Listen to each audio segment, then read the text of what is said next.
Hi, this is My Keys to Music, and I'm Marc La Rochelle. This is part 3 of the video series where we compare the Nord Stage 3 keyboard and the Nord Electro 5D. Alright, in this part, we're going to take a look at the specifications of these two keyboards. Starting with the RAM, we'll talk a bit about the Polyphony, and we'll have some samples of that. We're going to compare the organ engines. Although they are essentially the same organ engine, there's a couple of differences between the keyboards that you need to know about. Then we're going to compare the piano portions, the piano engines of these two keyboards. There's some differences there too. Although they do use the same piano library, there's some features that you need to know about that are different between the two. We're going to compare the samples/synth portion of the keyboards.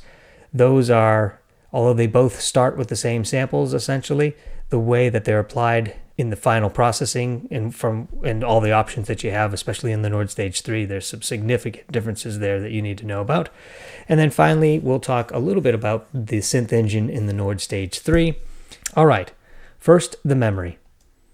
On the Nord Electro 5, you have two sections of memory. You have the piano memory, and then you have the sample memory. For the piano memory, you get 1 gig. On the Nord Stage 3, you get 2 gigabytes.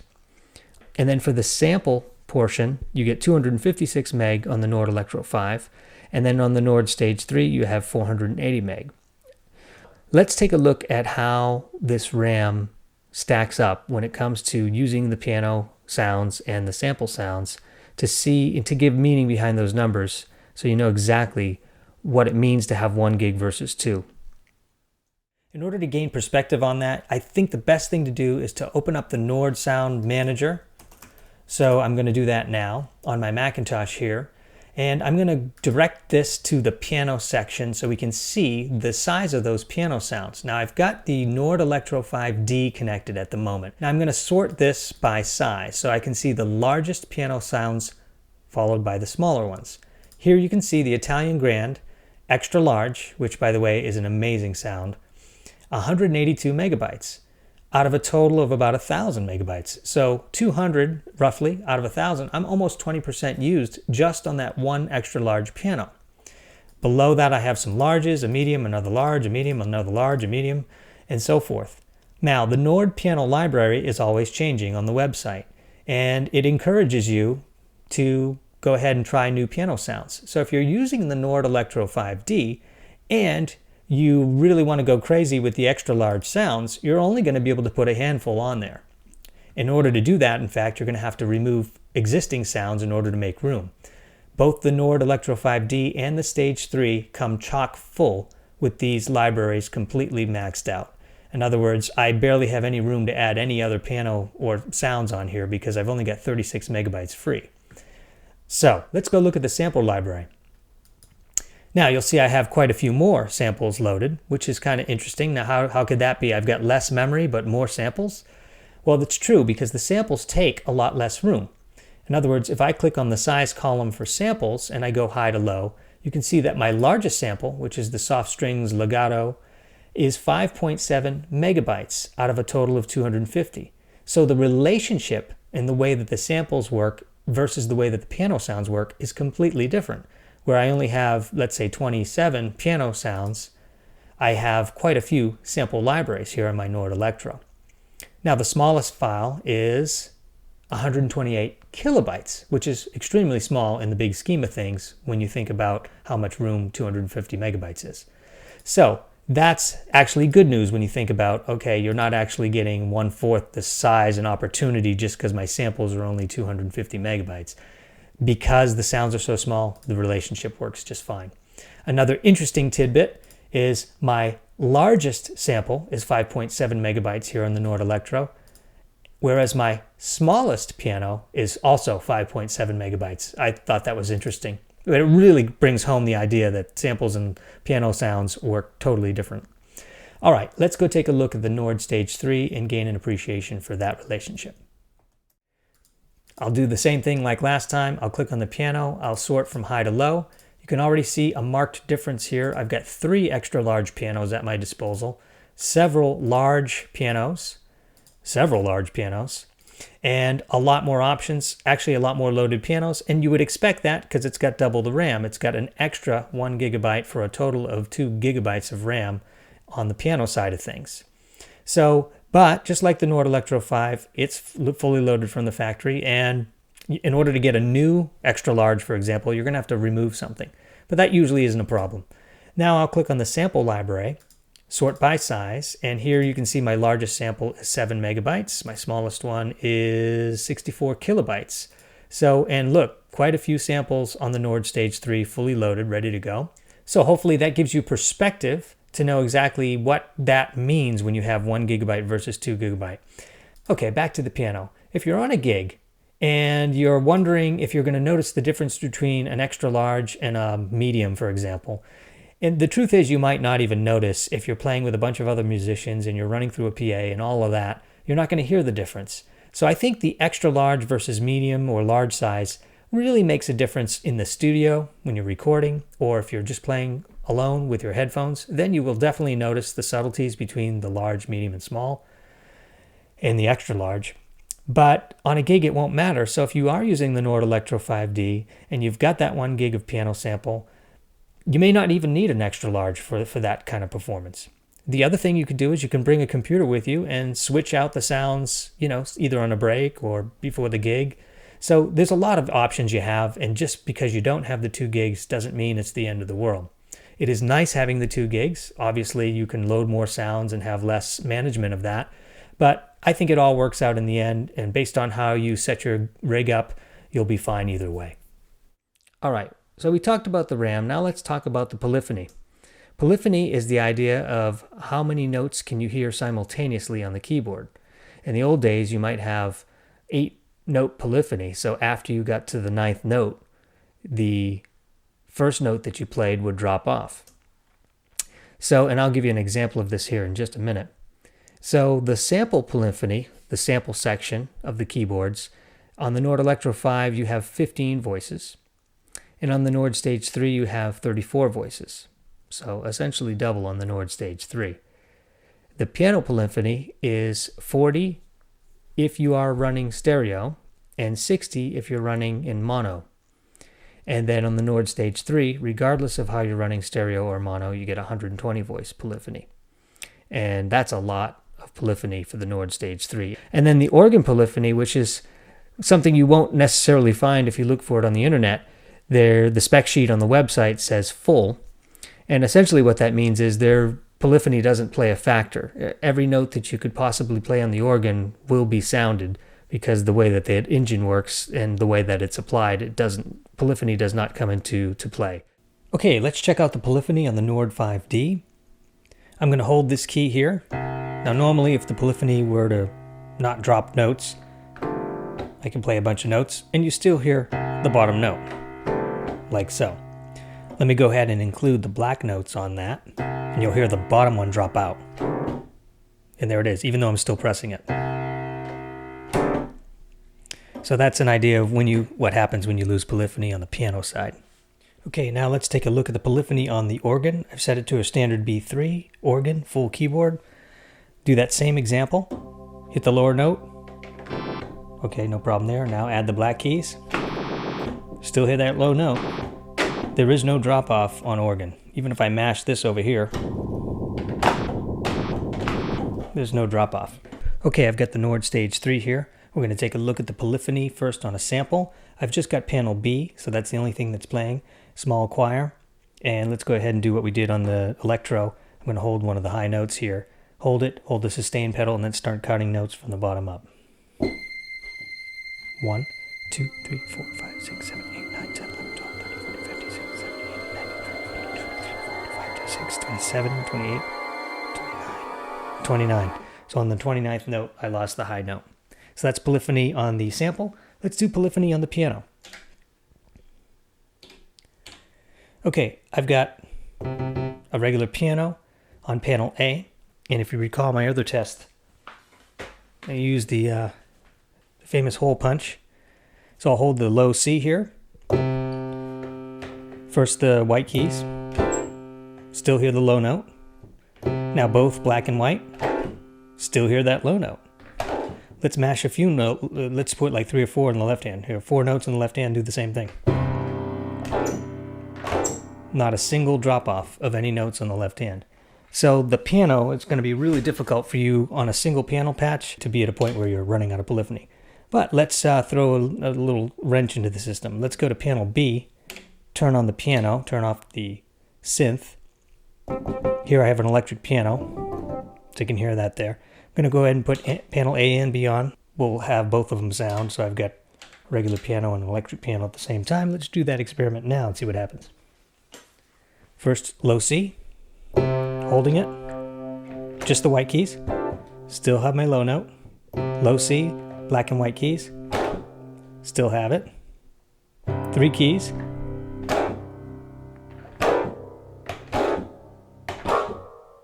Okay.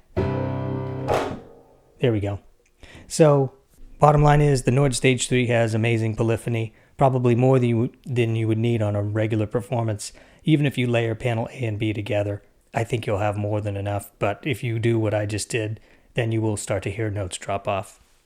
Let's take a look at the organ engines and how they compare. On the left, I have the Nord Electro 5D magnified here on the screen, and on the right, I have the Nord Stage 3. So the Nord Electro 5D essentially is the same engine as the Stage.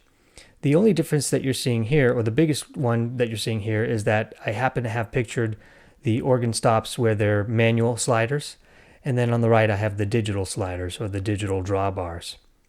That's not really important because essentially the way that these are set are identical. So if I had 1, 1, 1, 1, 1 across the top on my manual bars, it would be exactly the same as 1, 1, 1, 1 on my digital drawbars.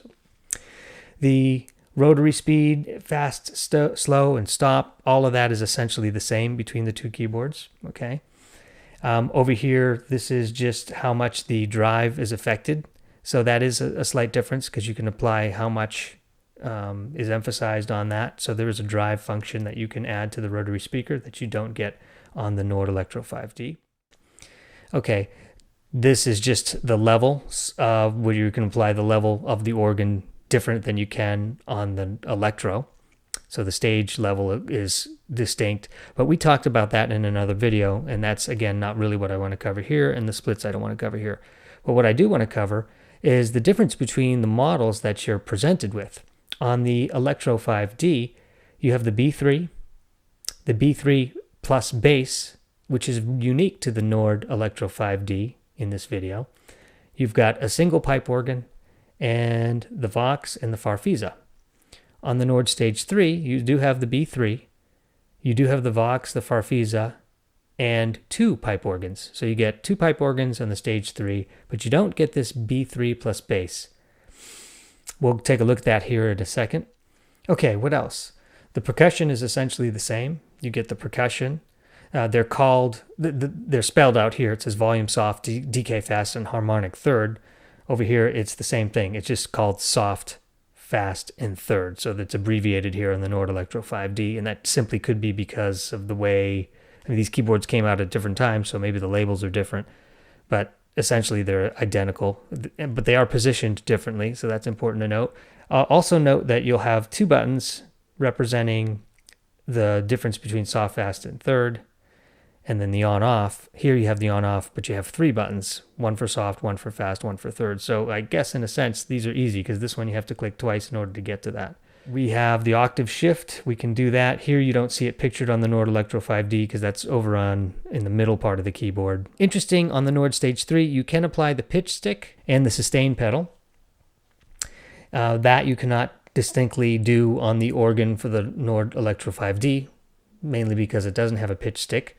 And what's not pictured here on the right side on the Nord Stage 3 is you have the organ swell option where you can plug in a control or an expression pedal and actually make the organ swell in volume. And the other thing that you don't see pictured here is that you can morph the organ sound. So you could actually morph the drawbars and different things using the wheel and so forth. The preset button is down here on the Stage 3, whereas up here it's 2 different buttons. So in a sense, on the Electro, you have 2 buttons, one for preset and one for preset 2. and over here you have a single button. And if it's not illuminated, that means you're in preset 1. If it is illuminated, that means you're in preset 2. All right, so let's go take a look at the organ close up, and we'll take a look at that B3 plus bass option. Okay, I've set the Nord Electro 5D in normal organ mode with just the lower part organ. Okay, there's nothing new there. I mean, you do hear some bass because I've got all the organ stops out here, and obviously I'm playing bass in the left hand, but it's not the same type of bass we're talking about when you add the B3 bass option. So in order to invoke that, you need to go to the B3 bass option. You actually need to put the split on and put organ both left and right. Now, when I play the left side, which is split, it's going to be just the bass pedals, the 16-foot and the 8-foot bass pedals emulated here on the organ. And now notice, no matter what I do, it's the same bass part. Now, obviously the right hand, I get whatever's in the right hand because I'm splitting, and however I change that will be affected. So that's how the B3 bass option works. It's a great feature if you're playing keyboard bass a lot. You want to just throw that on there, and then you automatically know you have the bass in conjunction with the organ, and you don't necessarily have to introduce a sample and then split it so that the sample is on the left side like a sampled bass part. You have the bass sort of built in, and then you can play the organs. So it's a nice feature on the Nord Electro 5D. All right, now it's time to compare the piano engines. On the left, I have the Nord Electro 5D, and on the right, I have the Nord Stage 3. You get a lot of the same sounds. You get the grands and the uprights and the EPs 1 and the EP 2, and then you have the clav and the harpsichord. On the Nord Stage 3, you have the grand, the upright, a single thing for electric, and then you have the clavinova and the harpsichord combined in a single light, and then you have the digital and then the layer. So, I don't know if it's semantics at this point and the way that they separate this, but essentially you turn the list knob and you'll go up through the piano selections. Over here, this is a push button. So that's a little different in how they work. You do get the octave shift here, and again, the octave shift is shown here for the Nord Electro 5D. You do have distinct control over the sustain pedal and the control pedal. Here you'll have the pitch stick, which is interesting. You can actually apply the pitch stick with the piano, and which is probably better for the electric pianos, not so much for the traditional pianos in my opinion, but you do have selection over the sustain pedal too. Similar, you have the keyboard touch. That's the same. 1, 2, 3, 1, 2, 3, single button. Over here on the Electro, the mono is selected for piano because you can put the piano in mono, but on the Nord Stage 3, the mono is in a different area. Okay, and then next we have detune, which we'll talk about, and I'll show you what that means because hearing it and seeing it firsthand is a lot easier than me explaining it. All right, let's go take a look at that in action. Okay, let's compare the piano engine between the two keyboards. First, some of the similarities. They both have a soft release feature.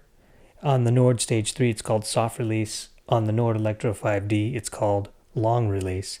But I believe they essentially do the same thing. I think they just changed the name. I can't discern the difference. So I really do think they are the same thing, renamed. It's not the first time we've seen things renamed between the two different keyboards. The string resonance you also have, and provided you have a sound that's compatible with both will actually illuminate like you see here. But if you had a different, let's say I had an electric piano, I can't actually select string resonance with this particular electric piano, EP piano 2. So, but if I go back to grand, or if I go back to, let me do it that way. You can see I can select one, the other, or both. So that's a little subtlety there. Let's take a look at one major difference here between the two keyboards. We have this layer detune. So the way that works is if you're on a single panel, you can click this till you're blue in the face and it's not going to make a difference. Okay, and I can go to panel B with essentially the same sound here. And again, it's not going to make a difference. But when I select both panels by clicking both at the same time, notice I'll now put the first level selection of that layer detune. And I have an immediate detune between the panel A and B. So that's a curious thing. Now if I click on panel B, you'll see that it also has a 1 selected. In other words, this layer detune cuts its way through both panels, so no matter what I do, once I have both panels selected, if I now go to 2 and I go to panel A or B, it doesn't matter. 2 is selected for even stronger detune, and 3 for the most detune. So the detune is to detune between the two panels. That's essentially what it is. But because it's in the same exact column as these other buttons, it might mislead you into thinking that somehow it'll affect it if you're just playing a single panel. And it can only detune between the panels. So that's a little tidbit there. And then the pedal noise is another thing. Unfortunately, I can't demonstrate that for you because in order to do so, I would need a Nord triple pedal. So I can't demo that, but that is a difference between the two keyboards. And then finally, let's go look at this piano clav. So I'll have one panel selected. I call it piano clav. It's really EQ. So first piano, no additional EQ. I'm going to click soft. Well, first, before I do that, nothing. Then soft.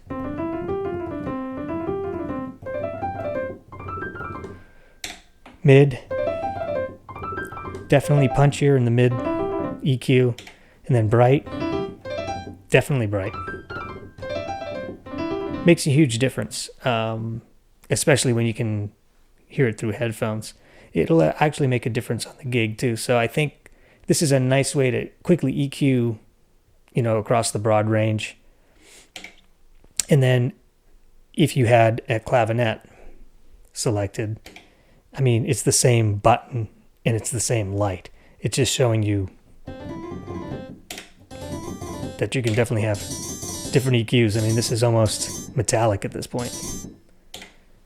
Okay, and I guess they wanted the name to be a little bit more in line with the spirit of the type of sound. Piano versus clavinet, bright versus brilliant, mid versus treble, soft versus soft. So same for that. But okay, so those are the main differences between the piano on the Nord Stage 3 and the Nord Electro 5. Okay, now it's time to compare the synth engines. Let's take a look. The Nord Electro 5D is a really simple panel. There's not much going on here. In order to switch my synth sounds, I have to turn the knob, which is fine. They're numbered here.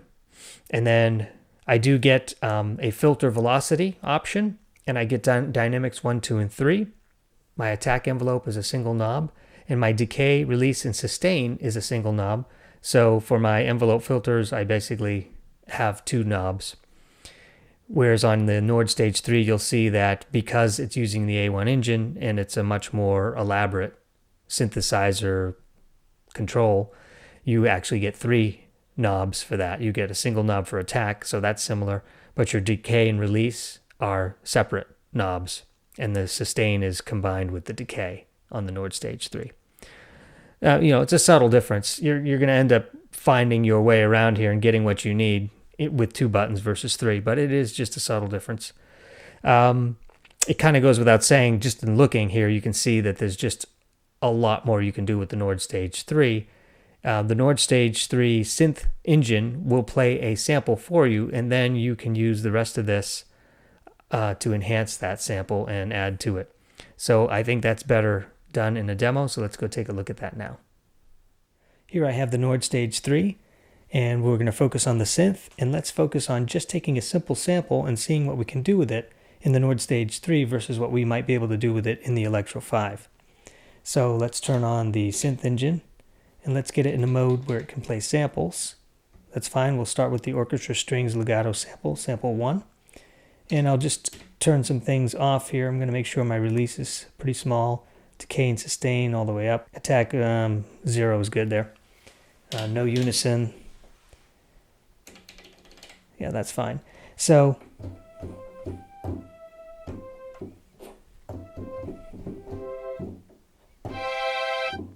okay, so this is kind of what you might hear as the basic sample sound. And what can you do with it now that you have the Nord Stage 3 at your fingertips? Well, you can incorporate a lot of these features, if not all of them, against your sample. So you don't have to be restricted to the waveforms and manipulating them. You can actually manipulate the samples. As an example, you just saw me do it. I can play here, adjust the frequency. Now there is a frequency on the Nord Electro 5 as well, but maybe it's a little different than the way that this works. I can add vibrato. I could throw in an arpeggiator.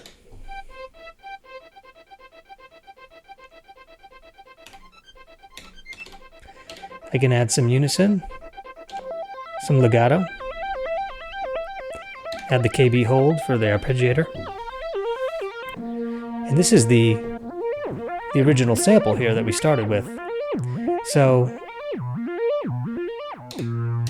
there's a lot you can do starting with a basic sample, because you can throw it through the A1 synth and then have a whole nother crazy amount of After Effects and options. So those are some of the things I wanted to bring home with that. Okay, just a few more words about the Nord Stage 3 synth engine. You don't get the same amount of oscillator selection that you would in getting the actual A1 Nord keyboard. But to go through all of the synth and all its subtleties and the many, many, many different things you can do with it would take a whole nother series of videos. And I'll try to find some videos that highlight the synth in the Nord Stage 3 so you guys can get a better idea of exactly all the things that can do. All right, that concludes part 3. Thanks for watching. Be sure to watch 1 and 2 and subscribe if you like the content. Thank you.